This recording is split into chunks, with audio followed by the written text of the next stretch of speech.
What's up, third hour Applied English? I'm here live with your classmates. Hey y'all! I hope you can hear that up on screen. So in any case, just like our last video, we're going to be finishing our Lion, the Witch, and the Wardrobe essay right here.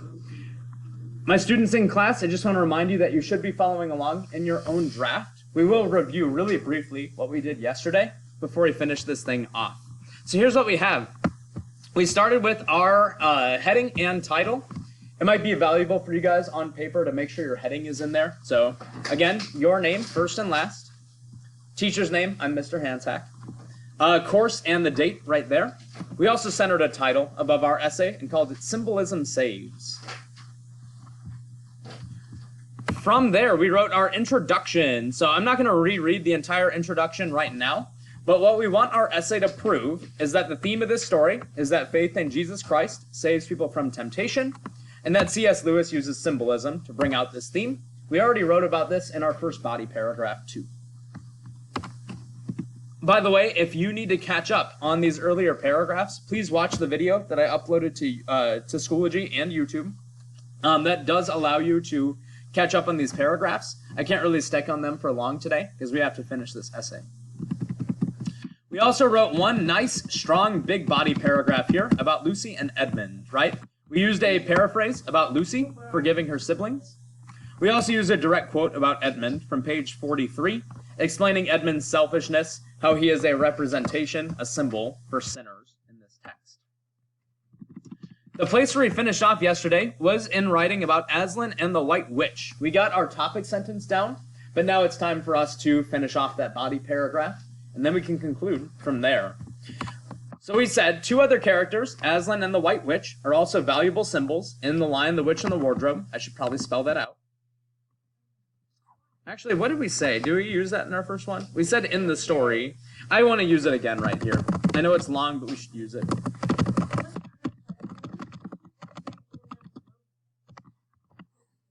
As we are getting that, let me get our evidence down. As my students in class are doing their copying, a little reminder that I can copy-paste because I'm on a computer. It makes it really easy for me to pull things from my outline. I know it's a slower process for handwriting, so I will be cutting out portions of this video. If you're watching online, you can pause at any point. For those of you working on paper right now, I will be roaming around to help in between.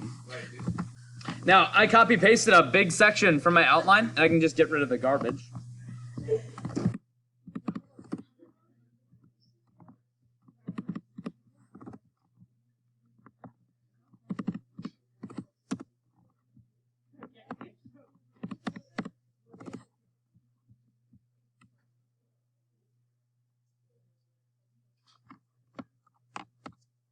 One thing I like to do as we are reading, or as we're writing, I should say, is read back paragraphs out loud to make sure they make sense. Two other characters, Aslan and the White Witch, are also valuable symbols in The Lion, the Witch, and the Wardrobe. The White Witch calls herself the Queen of Narnia, but she actually is the one who cursed the land. That's a good paraphrase from pages 19-20. The witch is a symbol of Satan. The devil tries to control the world by tempting people to sin against God. In the same way, the witch's curse on Narnia makes people suffer. That's awesome commentary.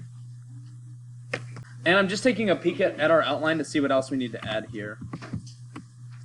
Okay, we did say that we're going to explain the poem on page 79. That is a really long direct quote. So I'm going to write that in for you guys as you're copying here. We need to draw the connection between Aslan and Jesus Christ. I'll do that for you guys as you're copying the first half of this paragraph.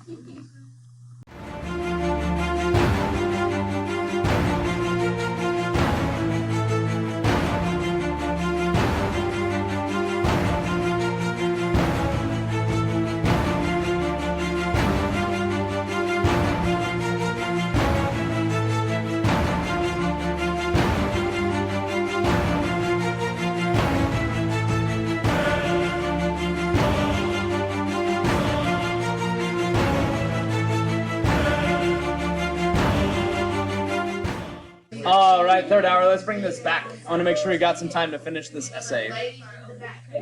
As you guys were copying the first part of that paragraph, you may note that I added a really big direct quote. That poem on page 79 is a really powerful statement on what Aslan symbolizes, so I decided to include the whole thing right there. Couple of things I want to point out in my punctuation. Because it's a poem, I should say, first of all, I put it in quotation marks. That is word for word what the poem says. But you'll also notice these slashes throughout the poem as well. Whenever you are quoting a poem in an essay, instead of separating at each line, we just use that slash to show where one line ends and the next one begins. So don't forget those slashes as you're copying it down.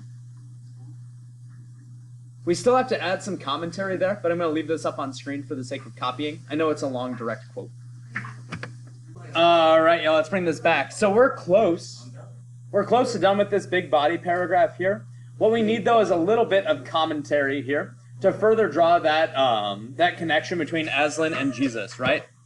In fact, I haven't really mentioned that this quote is about Aslan, so I should say that first, right? This poem, we are just now at the 1 page, 2 page mark on the computer, which means that there's going to be a break between my pages here.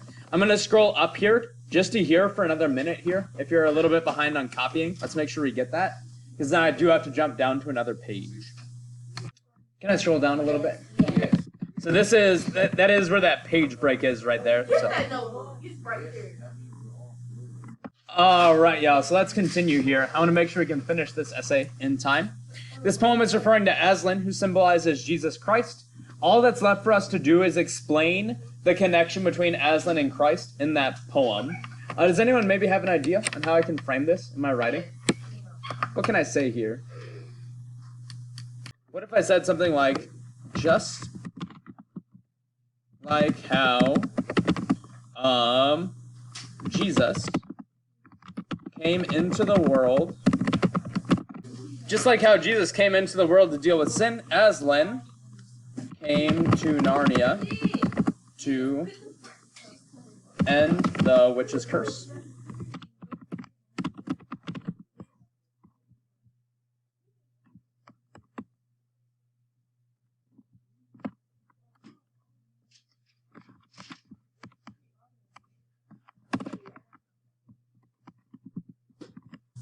I think I'm going to give a moment just to copy down what I have there.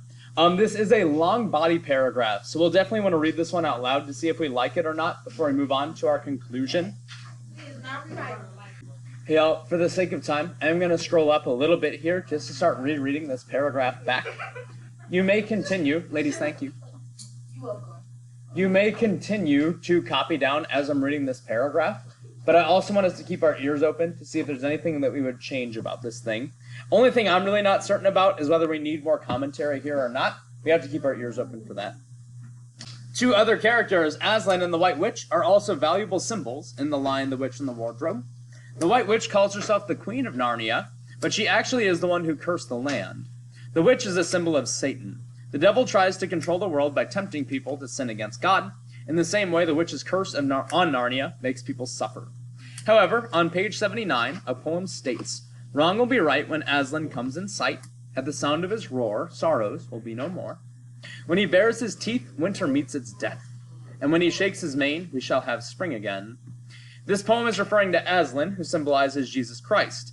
Just like how Jesus came into the world to deal with sin, Aslan came to Narnia to end the witch's curse. Together, Aslan and the White Witch show the battle between good and evil. Let me ask you guys, do I need more commentary there to explain it? No. I think it's good. So I'm going to scroll down just a little bit more because we need to get our conclusion here as well. Just like we did with other paragraphs, our conclusion is going to be on the next line, and we'll indent over just like we did yesterday. And I can just copy down from our conclusion in our outline. Oh, wait, we forgot about this. Please. No, we don't. Chill, I agree with you, but I just want to make that note. When we were outlining, we were asking ourselves, should we include another body paragraph or not? We were thinking about maybe discussing another symbol here. But one thing I would note in our own essay, we are already looking at about 365 words. For context, my first hour class, I think, is at 404 words on their entire essay, including their conclusion. I want to say second hour maybe was closer to 450, right? If we include another body paragraph, we're extending ours much further than we really have time for, and we already have 2 good body paragraphs. So we'll continue from here with our conclusion.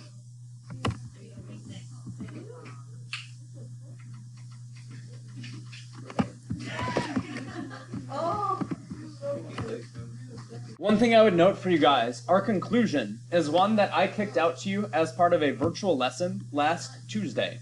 So if you're looking in your outline and saying, Mr. Hamtag, I don't have a conclusion, it just means that you didn't do that virtual lesson. You'll need to pay super close attention as we get this up on screen. Our restated thesis, C.S. Lewis uses symbolism in The Lion, the Witch, and the Wardrobe to carry its Christian themes. What else does my outline say? I did not plan out full summary sentences. We'll have to write one per body paragraph there. So I'll need your ideas there for a bit. I do have a final thought to do as well. I'll just copy this first, actually.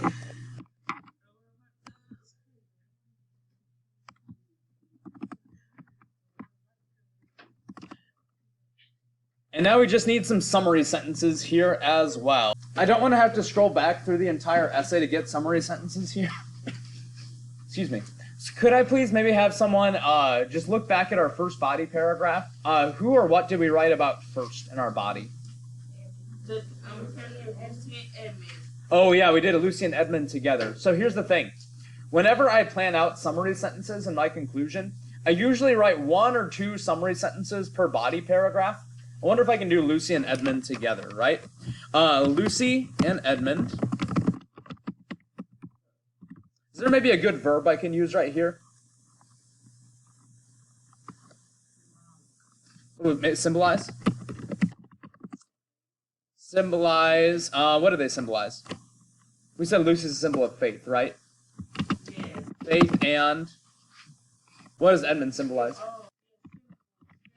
I think we used sin earlier. Maybe sinfulness. Oh yeah, so here I'm using sinfulness though because I wanted to keep them both as nouns right there. Faith would be one noun. Sinfulness is close to its opposite. Lucy and Edmund symbolize faith and sinfulness. Do I need a transition word right here? Well, I'll type the sentence first. Aslan and the White Witch. I don't want to use symbolize again. What's another good verb? Maybe stand for. Jesus and Satan.